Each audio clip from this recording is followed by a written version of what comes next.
जी भैया, आप सभी को मेरा राम राम। और मेरे पास बहुत सारे कमेंट आते हैं पर डे और मैं कोई भी कमेंट छोड़ता नहीं हूँ, हर कमेंट को पढ़ता हूँ। उस कमेंट में से 3-4 कमेंट पर डे मुझे ये आता है कि चेक इंजन लाइट आ रही है, उसको रीसेट कैसे करें। तो मैं मेंशन भी करता हूँ कमेंट में। और बाकी एक प्रॉब्लम है बीट गाड़ी में, मेरे पास शेवरलेट की बीट है, उसमें प्रॉब्लम आ रही है। और चूँकि प्रॉब्लम जब से आ रही है और लास्ट सर्विस जब कस्टमर ने कराई थी उस टाइम 4-5 दिन बाद सर्विस के लाइट आने लगी थी, फिर दोबारा ध्यान नहीं दिए, मतलब इग्नोर करते गए उस लाइट को। तो अभी नेक्स्ट सर्विस मेरे पास हो रही है, तो उन्होंने बताया लाइट के बारे में, तो हमने कहा ठीक है इसको देखते हैं। तो अभी चेक करता हूँ मैं लाइट के बारे में, और मैं सिर्फ 3 स्टेप बताऊँगा ओनली। 3 स्टेप 100% वर्किंग करेगा, वो काम करेगा।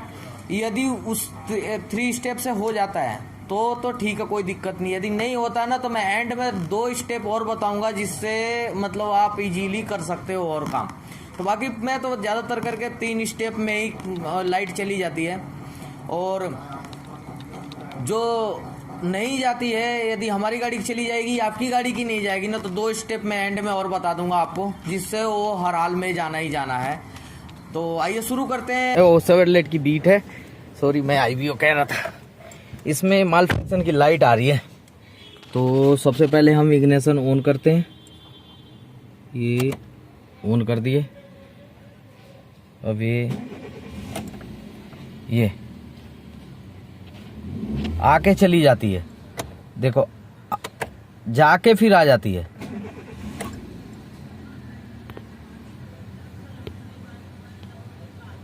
ये माल फंक्शन की लाइट आ रही है क्लस्टर मीटर में।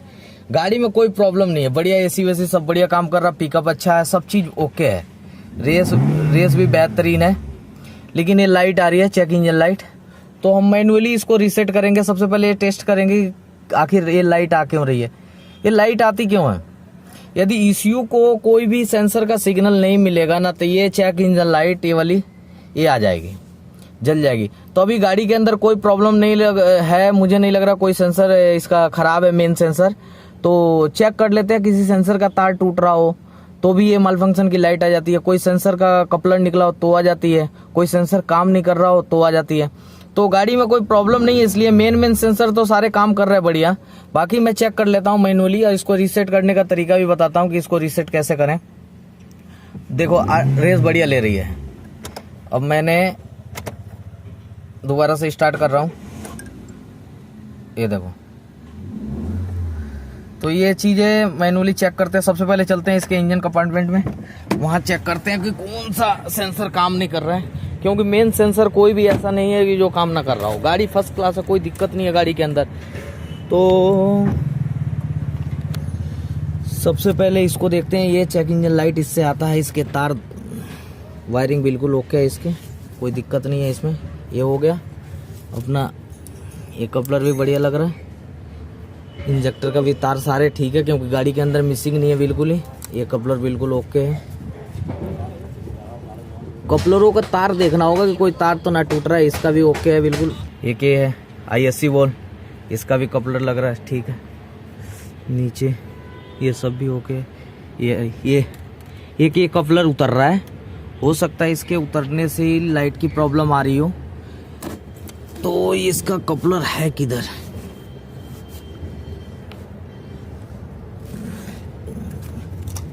ये रहा, ये कपलर उतरा हुआ है, हो सकता है इसकी वजह से लाइट आ रही हो। तो सबसे पहले इसको हम लगाते हैं कपलर को, या लगा दिए। अब देखते हैं एक बार रीसेट करके लाइट जाती है कि नहीं। तो इसको रीसेट कैसे करना है वो भी मैं तरीका आपको बता देता हूँ। बंद कर भाई, शाबाश।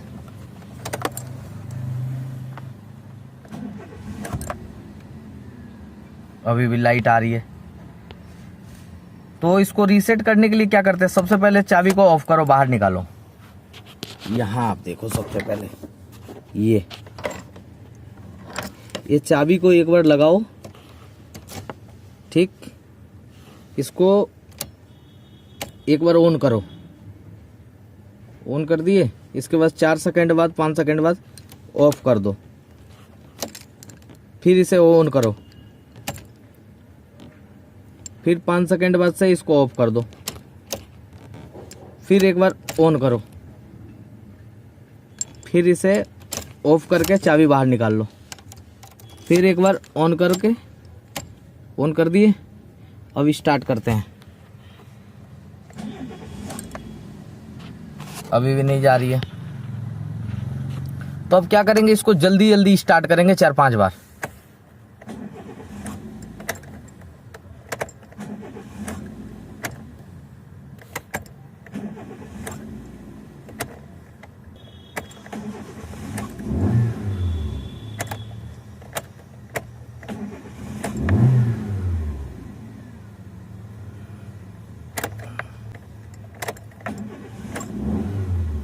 ऐसे में चली जाती है जल्दी जल्दी करने से, लेकिन नहीं जा रही है। तो अब क्या करेंगे, चाबी पहले बाहर निकाल लेंगे इसका।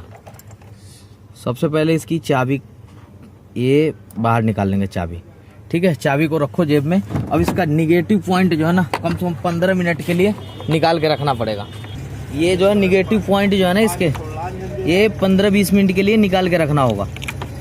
तब उसके बाद से देखते हैं रीसेट हो रहा है कि नहीं। तो 15 मिनट बाद फिर दिखाता हूँ मैं। ये बैटरी का टर्मिनल मैंने निकाल दिया है और इसको तकरीबन कम से कम 20 मिनट या आधे घंटे रख लो आप। तो आधे घंटे के बाद से देखता हूँ लगा के।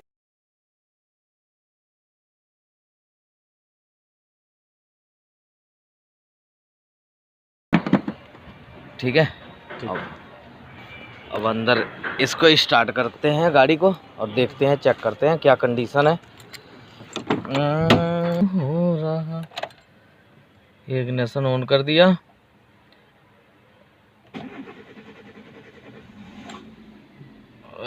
चली गई लाइट। तो ये स्टेप जो है ना, ये अपनाने पड़ेंगे। मैनुअली सारी चीजें ओके हैं।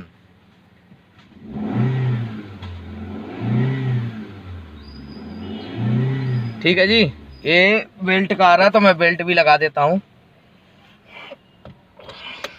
सारी लाइट चली गई।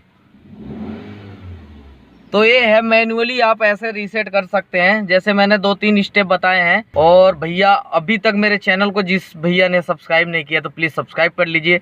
और जो भैया लोग सब्सक्राइब कर रखे हैं, क्योंकि मेरे कहने का बहुत असर हो रहा है, बढ़िया सब्सक्राइबर आ रहे हैं। तो सब्सक्राइब जो भैया कर रखे हैं ना, तो वो बेल आइकन जो है ना वो दबा दीजिएगा। बेल आइकन दबाना बहुत ज़रूरी है।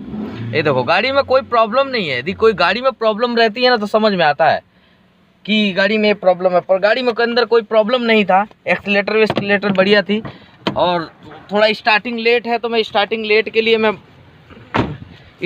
लेट है तो उसके लिए मैं क्या करूँगा, इसमें मुझे नहीं लग रहा कि इसके स्पार्क प्लग बदली करे गए हैं जल्दी से। तो मैं स्पार्क प्लग ये सब खोल के क्लीन कर दूंगा। थोड़ा ISC वॉल को इसको क्लीन कर दूंगा। और TP सेंसर तो सही काम कर रहा है वहाँ से। ये मैप सेंसर इसको क्लीन कर दूंगा मैं। और मेन पंगा क्या है, इसको ज़रूरी है, ये भी पिकअप के लिए है, तो ये चीज़ें मैं क्लीन कर दूंगा। क्योंकि ये क्लस्टर मीटर का है, वैक्यूम का जो एवरेज है ओवरटेक करने पे यही काम करता है। ये वाल खुलते हैं और फिर एक्स्ट्रा फ्यूल का जो वैक्यूम उड़ा हुआ होता है वो देता है इसको। तो इस तरीके से आपने देख लिया जो मेथड मैंने बताया है, तो उस मेथड के हिसाब से आप काम कर लीजिए, हो जाएगी, कोई दिक्कत नहीं है बड़ी। और लैपटॉप में लगवाता, अब लाइट नहीं जाती तो मैं लैपटॉप अब लगाता। क्योंकि लैपटॉप इसलिए नहीं लगाता हूँ, स्कैनिंग इसलिए नहीं करता हूँ, क्योंकि पहले अपना तजुर्बा काम करेगा। इंजन के अंदर मिसिंग है तो सबसे पहले हम मिसिंग को चेक करें कि आखिर मिस कहाँ कर रहा है इंजन, या इंजन के अंदर जो भी कमी है, जिस कमी की वजह से लाइट आ रही है, तो सबसे पहले वो कमी हम पूरा करते हैं। उसके बाद से रीसेट करते हैं मैनुअली, जैसे 2-3 बार ऑन ऑफ फिर स्टार्ट बार बार करते हैं। उसके बाद से नहीं भी होता है तभी भी बैटरी का तार निकाल देते हैं, ये बैटरी का ये वाला टर्मिनल। उसके बाद देखो गाड़ी बिल्कुल सही हो गई, स्मूथ भी हो गई। आप देख ही रहे कितना स्मूथ है। अब मैं इसकी सर्विस कर देता हूँ। और अंदर चेक इंजन लाइट बिल्कुल ओके है, अब नहीं आ रही है, दरवाज़ा खुला हुआ है इसलिए आ रही है। ठीक है, तो ये है अपना मेथड। अब गाड़ी एक बार बंद करते हैं, फिर स्टार्ट करते हैं। अब देख रहे हैं बिल्कुल सही है, कोई दिक्कत नहीं है गाड़ी के अंदर। तो इसलिए मैं एडिट नहीं कर रहा हूँ वीडियो को, आपको हैंड टू हैंड दिखा रहा हूँ। अब मैंने इसकी कंप्लीट सर्विस कर दी बढ़िया।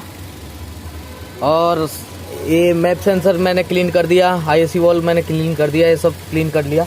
इसको भी मैंने चेक कर लिया, साफ ऑफ है बढ़िया।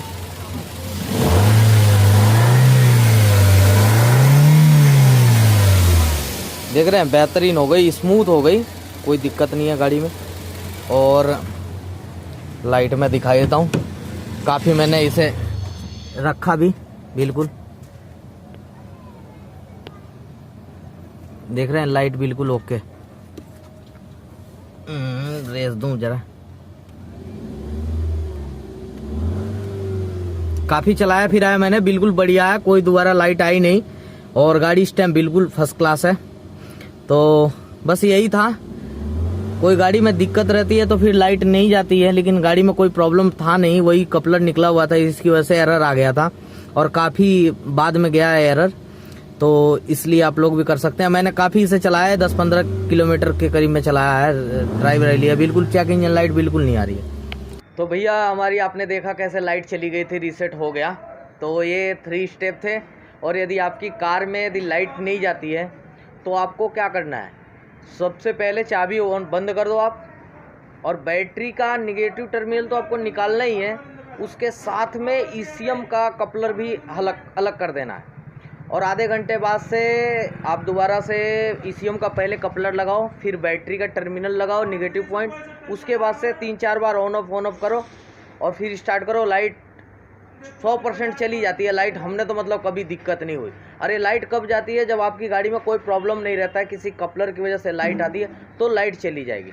यदि उसके बाद से भी नहीं जाती है तो भैया लास्ट ऑप्शन है कार स्कैनिंग का। हो सकता है किसी सेंसर में कोई प्रॉब्लम हो, तो लास्ट स्टेप उसका कार स्कैनिंग करवाना पड़ेगा, तभी जाके समाधान हो सकता है। यदि गाड़ी के अंदर कोई प्रॉब्लम नहीं है तो 100% लाइट चली जाती है। तो ओके, थैंक यू, और मिलते हैं भाई, आप नेक्स्ट वीडियो में मिलते हैं, तब तक के लिए ओके।